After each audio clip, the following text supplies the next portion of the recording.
Poncho extendido sobre los Andes, abrazo de unidad, profeta vivo del tiempo eterno, desde tu inmensidad.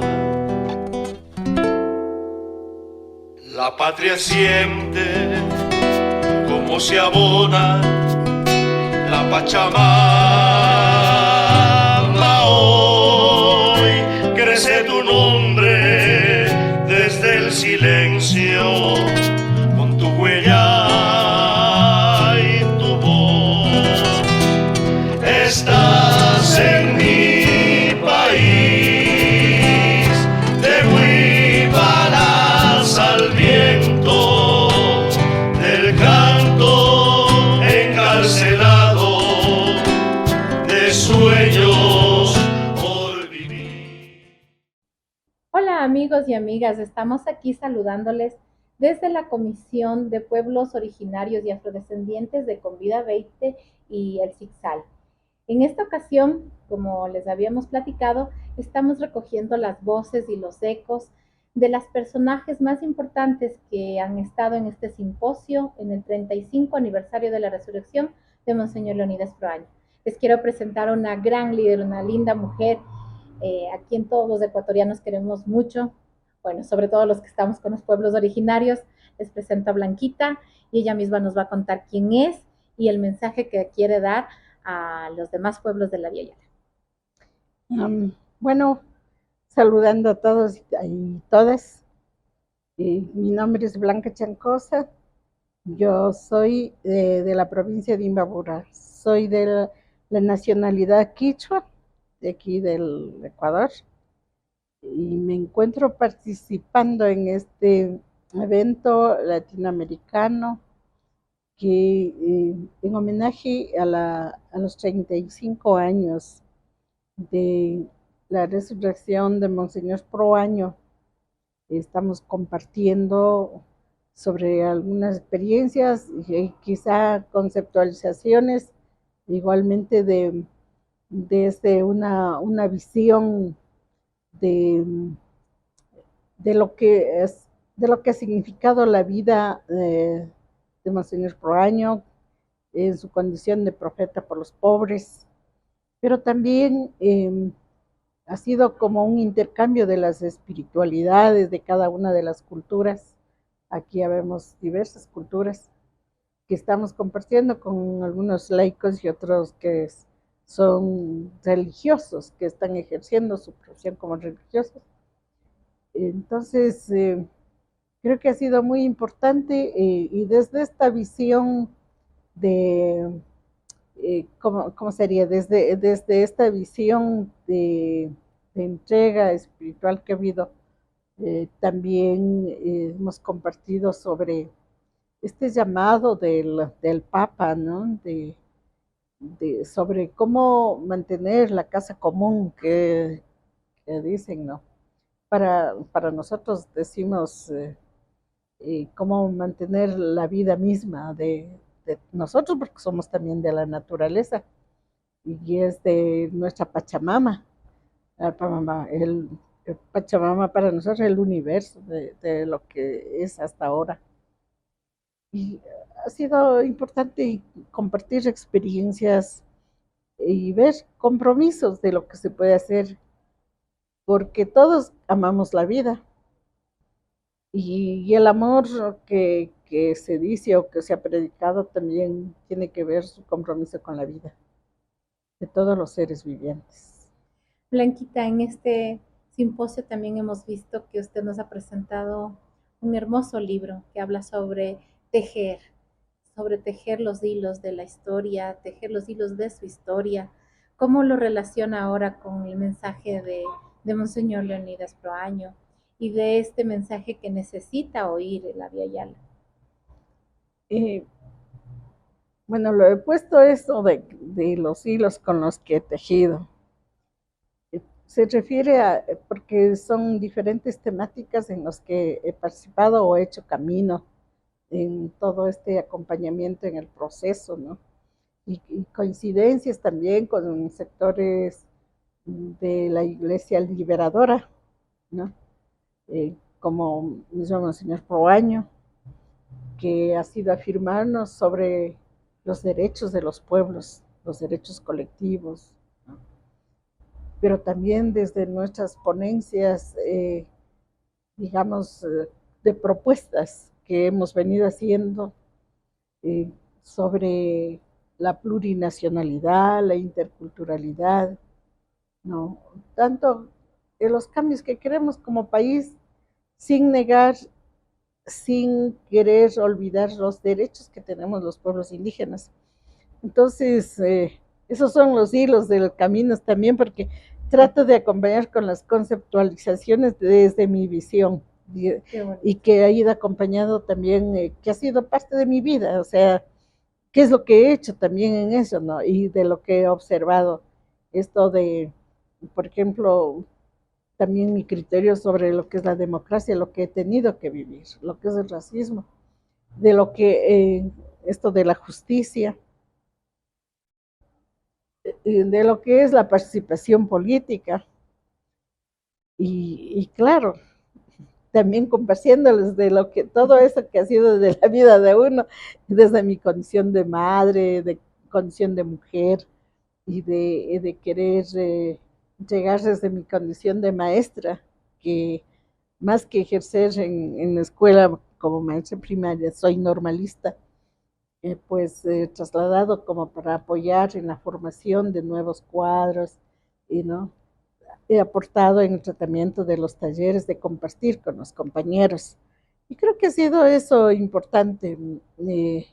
Y eso fue cuando al inicio, yo recuerdo que con Monseñor Proaño, por ejemplo, era muy cercano al Ecuadunari y los del Ecuadunari también casi siempre eh, compartían con él algunas de las resoluciones del movimiento indígena. Y en una de esas recuerdo que eh, fueron y le comentaron sobre nuestras preocupaciones, que a Monseñor Braña le decimos, Monseñor, usted creó el Ecuadunari. Y, ¿Y cómo es que ahora dice que usted, o sea, no está defendiendo al Ecuadunari y está dejando como un cultivo abierto para otras sectas, otras religiones, ¿no? Celosos y se nos reía, decía, claro que sí, pero no es asunto de decir que solo tienen que estar, o sea, lo importante es que se organicen, lo importante es la liberación del pueblo de ustedes. Entonces, discutimos, analizamos sobre eso también, esas preocupaciones con él. Y, y también podría decirse desde la canción de mujer, yo hablé con un señor pidiendo el apoyo para que, dije, bueno, las mujeres indígenas siempre estamos en las reuniones, le estamos que cocinando, que atendiendo, todos. La reunión de los pueblos es mixta, hombre y mujer. Sin embargo, ¿quién está en la cocina? ¿Quién está atendiendo? Somos las mujeres. Entonces le digo, Monseñor, nosotros hemos resuelto tener una reunión de mujeres, pero no queremos que nosotros las mujeres tengamos que estar también ocupadas en la cocina. Entonces, como había el local que tenía Santa Cruz, le digo, entonces queremos eh, su solidaridad con las mujeres, donde nos permita pasar 3 días de aquí, pero también nos dé comidita, que sin costo, ¿no? Y podamos dormir también, pero no tenemos dinero. Pues señor, sí, ¿qué van a discutir? Le digo, bueno, le invitamos a que también pueda participar, acompañarnos. Y ahora, pero ha sido muy respetuoso y dijo, y con su sonrisa y toda su generosidad, dijo, está bien, tienen la casa, tienen la comida, les apoyo. ¿Cuántas son? Yo creo que un poquito más de 70. Las mujeres no vamos nunca solas, vamos con el hijo, con los guaguas, entonces pasamos de 70, ¿no? Y venir 3 días, como nunca había visto que las mujeres nos reuniéramos para discutir, y de ahí le digo, ya esta va a ser la agenda. Cuando todas dicen las mujeres, ¿qué van a discutir? Si no ha estado en reunión, ¿no? Entonces le digo, así nos dicen nuestros dirigentes, usted comparte eso, buen señor, que no tenemos nada que discutir. Entonces, la sonrisa dijo, ya, o sea, nos apoyó. Pero los 3 días y más la cena de las llegadas son casi 4 días, que así nos reunimos, pero fue un buen aporte y creo que eh, su aporte en eso de la lucha que ha estado juntos, ¿no es cierto? Como un hombre que también le gusta escribir, seguro escribió todas sus inquietudes y esos son los textos que ha dejado, ¿no? Transformados, conceptualizado, con propuestas. Nosotros somos un poco más orales que escribir. Entonces, nos ha ayudado a recoger y eso nos identifica. Y la otra parte creo que es un llamado importante, de la cual nos beneficia en el sentido de hacer un llamado de atención a toda la iglesia y a la sociedad en el sentido que somos humanos los indios y que también un país puede ser liberado si es que también nos permite que los indios tenemos que ser liberados.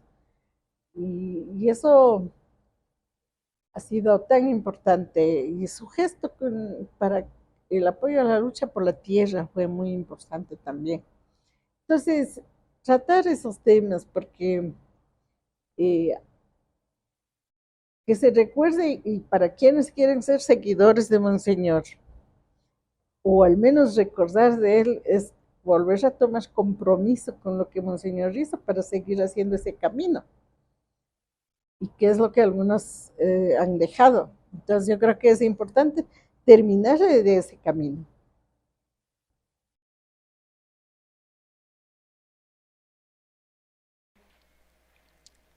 Quiero compartirles, después de haber discutido o vivido en estos 3 días con un tema que ha sido muy complejo, cuando tratamos de la espiritualidad, de la plurinacionalidad, de la interculturalidad y tratando de intercambiar ahí. Y en medio de esto, ahora también me han pedido que comparta sobre o presente, ¿no es cierto?, el libro en la cual está plasmado, y digo, los hilos con los que he tejido mi historia, es con los que he hecho camino, por donde he caminado. Y justamente en este año ya he alcanzado los 50 años de haber acompañado en el proceso de la organización. Casi todo un tiempo de mi vida. Ya quisiera ver cuál de los compañeros o compañeras que inicien en esta generación completan en ese proceso, cuántos años sirven a la organización dentro de la lucha de los pueblos. Pero así estamos ahí. Y por algunas experiencias, algunas cuestiones que se ha vivido, muchos compañeros y compañeras han pedido también que les comparta. Y sí, al fin, desde antes se pretendía, pero no alcanzaba, hasta que en los últimos años de mi dirigencia me di un tiempito para también poder, digamos, completar esta parte de mi caminar y compartirlas, parte de mi experiencia, parte también de de algunas opiniones, podría decir, y conceptos, criterios con los que he caminado, con los que he participado dentro del proceso de la organización y la lucha desde los pueblos indígenas, desde mi condición de mujer. Entonces, he logrado plasmar. Sí, van a encontrar en este libro, bueno, las raíces de la que yo provengo, de mi familia, pero ya también los caminos que he ido haciendo en momentos o desde los momentos en que he tenido que vivir, quizá comienzo a aparecer cuando todavía en estos tiempos del pueblo donde yo viví, tiempo todavía una vida semifeudal. Es un pueblo donde aparentemente ahora es medio pacífico, tranquilo, pero todo el centro de la ciudad es rodeado de dueños de hacienda, de mayordomos que vivían y en la cual mucha de mi familia fueron huasipungueros de esa hacienda, trabajadores de esa hacienda, ¿no? Y muchas de las comunidades también trabajaron. Entonces, sí, tuve que también pasar en carne propia esa situación de racismo, vivir en ese momento de lo que es el colonialismo aún todavía. Entonces, sí, hemos sufrido las injusticias de lo que ha sido de las autoridades. Hemos vivido que mucha de la gente, por ejemplo, que pasó, atravesó, porque todo se hablaba en idioma español, que no es exclusivamente la nuestra. La mayoría de gente hablaba en el idioma quichua, en el caso de acá de la sierra. Quizá yo por vivir en la ciudad crecí aprendiendo el idioma y bueno, de ahí también tengo algunas anécdotas en el sentido de por qué me mantengo así hasta ahora con mi ropa y también yo domino, hablo bien mi idioma. En ese momento de racismo, cuando veía que muchos niños, niñas en las escuelas, ¿no es cierto?, eran abusadas, violentadas culturalmente, agredidas. Quizá los pelos muy pequeños no lograban coger, ¿no? Yo ahora estoy igual que ya mis pelos se van cayendo y estoy así con los pelos caídos. Y en esa época estaban los niños así, la profesora cogía y les cortaba el pelo como le daba la gana. Y tanto a los varones cuanto a las niñas mujeres. Y querían que aprendiéramos a leer y escribir en un idioma que no es nuestro. Tenía que aprender las matemáticas, la historia de lo que le enseñaba, a leer un libro en el cual no se conocía bien.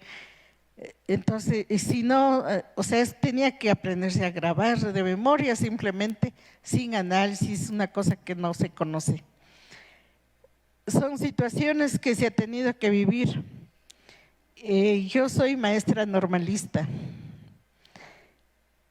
Ejercí en solamente un año. Y en ese año conviví, sí, al estilo con la pedagogía de Paulo Freire.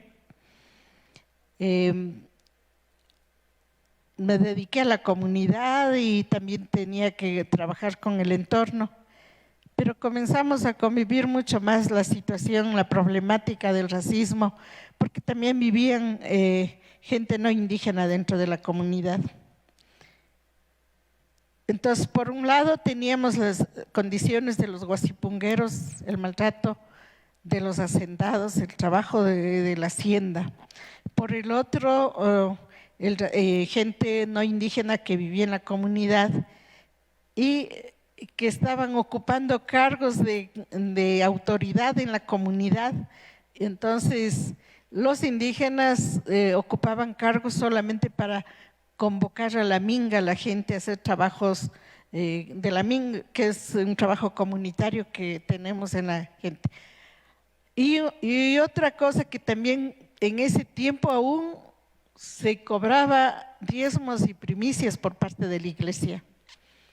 Y era un abuso fatal en las comunidades porque la iglesia vendía, ¿no es cierto? Y que le correspondía un guacho ahí de maíz o de papas, de lo que sea, vendían a la gente del pueblo.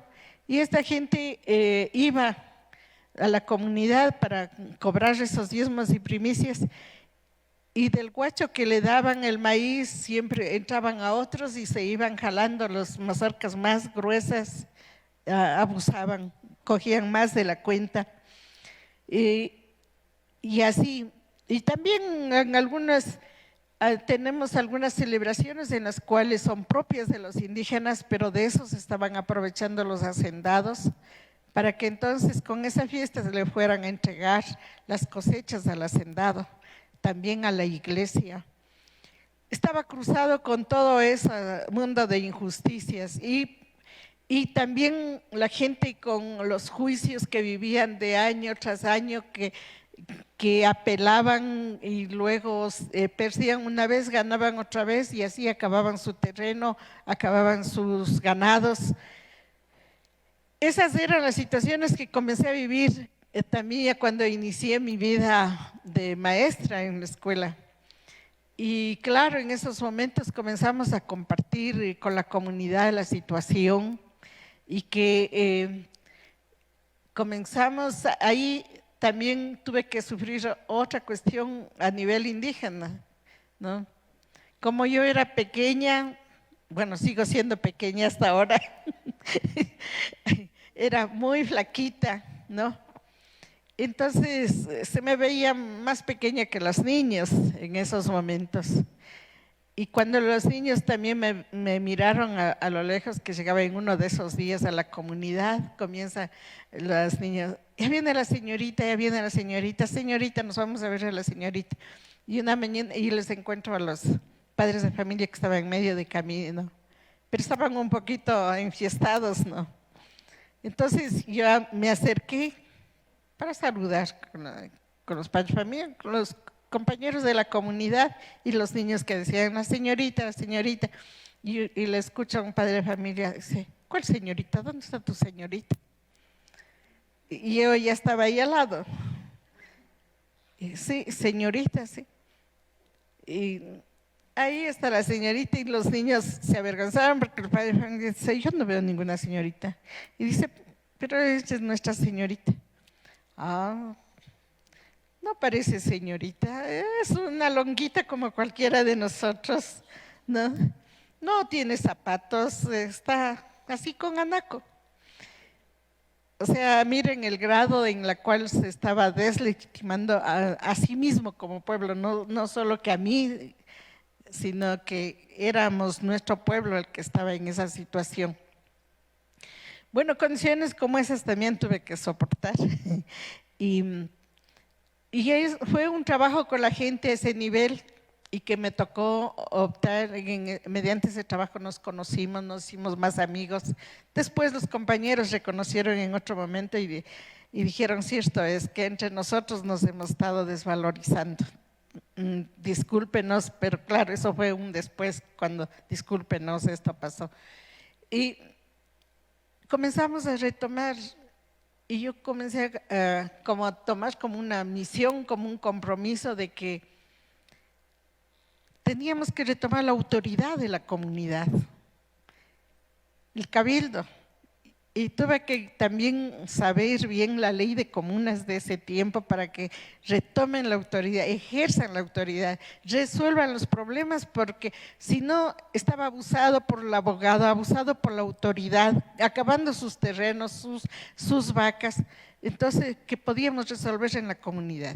Y muchas de esas comenzamos a resolver y situaciones de eso que entonces esparció por varias comunidades, como son familias de un lado, vecinos del otro, con problemas similares, a la que la gente dijo, ay, ese tema, tenemos una señorita en nuestra comunidad que sabe todo. Y ella, conversen con ella y era, puedes traer a nuestra comunidad, traerle para que la gente le conozca y podamos conversar. Entonces, ya no fue una vez, ya no fue 2 veces, ya casi comenzó a ser a diario, entonces yo tenía que salir con los niños como trabajo de campo y ya no podía seguir abandonando tampoco la escuela, interrumpiendo las clases todo momento. Creció eso y claro, se va conociendo, integrándome. Entonces, eso hizo que optara también a que necesitábamos reorganizarnos, organizar el pueblo como tal, para realmente ahí trabajar por los derechos de los pueblos.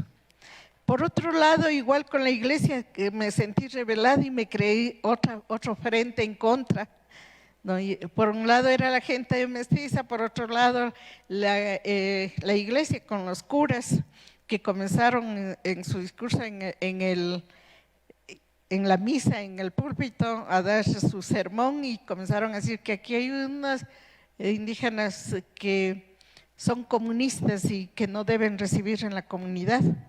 Y ahí dieron mi nombre y el nombre de otros compañeros, que ellos andan aquí en contra de la iglesia y que son comunistas y que hay que rechazarlas. Y eran 2, y luego viene con la autoridad a enfrentar también, porque el abuso que había, ¿no es cierto?, en la parte de lo que era la justicia. En esas situaciones comencé a hablar con los talleres, con la gente, compartiendo y fortaleciendo la organización. Esa es una parte del camino que hemos tenido que hacer y sabía que no queda en una sola comunidad, sino que hemos tenido que ver en otras. Y luego también con los hacendados, porque empezamos a hablar del derecho a la tierra, la lucha por la tierra. Y había que reorganizar con la gente porque esa tierra tenía que volverse a manos de los compañeros. Y ahí tuve como por 2 ocasiones igual, enfrentando en una tarde que iba a la comunidad, el hacendado me agarró con su camioneta en la cuneta y con su arma apuntándome. Y me hindió, me puteó y me dijo que no volviera, porque me iba a matar si seguía yendo, que estaba levantando a los indios a ese nivel. Bueno, son situaciones que se ha atravesado, pero en fin, hemos avanzado y bueno, hasta cuando se logró la formación de la Federación Imbabura, luego la regional y ahora es el Ecuazunari, y también la organización de los pueblos indígenas. Y como verán, mi caminar en la historia de mi vida ha sido más dentro de este proceso de lo que yo puedo compartirles, y en eso también comenzamos con otros compañeros del proceso a compartir nuestros criterios para que podamos cómo incidir en estos espacios. Gracias, Blanquita. Como hemos visto, Blanquita nos ha dado un lindo testimonio de cómo Monseñor Proaño pues ha estado adelantado a su época, y que este mensaje llegue a todos los pueblos de la Via Yala. Como bien ha dicho Blanquita, las mujeres tienen bastante que reunirse, bastante que opinar, y claro, las mujeres estamos construyendo este mundo, y en este sentido, las mujeres de los pueblos originarios que están al norte, al centro, a Sudamérica, necesitan tener este compromiso de vida y necesitan que quienes están alrededor, especialmente los entes de la iglesia, pues apoyen estas iniciativas. Y no solo ellos, sino todos los entes sociales y políticos, las mujeres en especial de los pueblos originarios y también de los pueblos afrodescendientes, tienen mucho que aportar al cambio de esta sociedad y a este cuidado de la casa común. Con ustedes nos despedimos y muchas gracias por estar con nosotros. Sí, gracias también a todos, y creo que puedo hacer una invitación de que sigamos reflexionando. La unión hace la fuerza, y en el caso de los pueblos, para que sean reconocidos nuestros derechos y para ejercer nuestros derechos, necesitamos de la unidad.